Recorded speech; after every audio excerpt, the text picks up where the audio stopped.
All right, so what we have here is the cerebral cortex broken down into four lobes. You'll definitely need to be familiar with the parts that are composed of the cerebral cortex, which is the frontal lobe, parietal lobe, temporal lobe, and occipital lobe.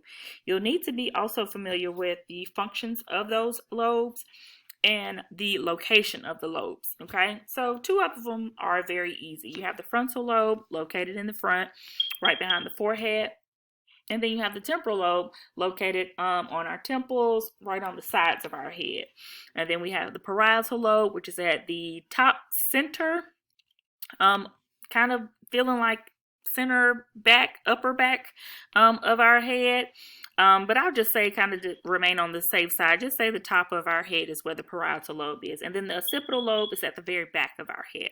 So to start off with the frontal lobe is responsible for decision making, judgment, personality, Broca's area for speaking. And so if a person has damage to that area, that could affect that person's personality. This person could have been one way and you said this was their personality all their lives, and then they have some type of damage, got into some car accident, could have had a stroke, something of that nature where damage has occurred, and that could totally change their personality. They could start having really bad decision making, kind of results. You can kind of see the results of that, like, wow, why is this person doing this? Well, that part of the brain was damaged and wasn't able to repair itself, or repair itself to kind of the full extent to where it still wouldn't show some of the effects of damage to that area. Broca's area, responsible for speech. And it's named Broca because it's after the researcher that focused on that part of the brain and damage to that part of the brain and how it affects a person's speech. So a person could have slurred speech, broken language, kind of language that doesn't make sense, just doesn't have an ability to articulate their thoughts very clearly if it's damaged to this particular area. Moving on, I'm going to go to the parietal lobe that's at the top of our head. It's responsible for sensory input from the environment, so our senses, for touch and body position. The person will be confused, kind of have right-left confusion. If things are on their right, things are on their left. Also, they could have difficulty with writing, difficulty with mathematical calculations, and also difficulty with language as well. Okay. Moving on, we'll go to the occipital lobe, responsible for the visual field. So visual fields. So that's for our vision. So damage to this area could affect the person's ability to see or identify colors, and the difference in colors or colors altogether. They could ultimately have blindness. If they don't have blindness, they could have or suffer from some vision loss. This could also come from strokes as well, and hallucinations. And then lastly, we have the temporal lobe, which is responsible for hearing. And it's right there above our ear, so you'll see it listed as responsible for the auditory cortex. But that's hearing. Anytime you see the term auditory, it's hearing. So the person could suffer from hearing loss, okay? That pretty much is giving you a really great idea of those areas, what those areas are responsible for, what would happen if it was damage to those areas. So I feel comfortable that you all would do well if you had to identify those parts and those functions when you see it on chapter 2. All right, let's move on to the next slide. All right, motor cortex, we're really not going to focus on motor cortex for the purpose of testing, but you will, I think it's important to just kind of look at the motor cortex because it's telling you motor is our motor kind of fine motor skills. If you've heard of fine motor skills and gross motor skills, that's our ability to kind of pick things up. And so children have to develop fine motor skills when they're writing, as they're growing and developing, so that they can kind of write properly. That's why children have to start off with those kind of big pencils, and then they can kind of downgrade to the normal size pencils. But it's them grasping going from the gross motor skills to the fine motor skills.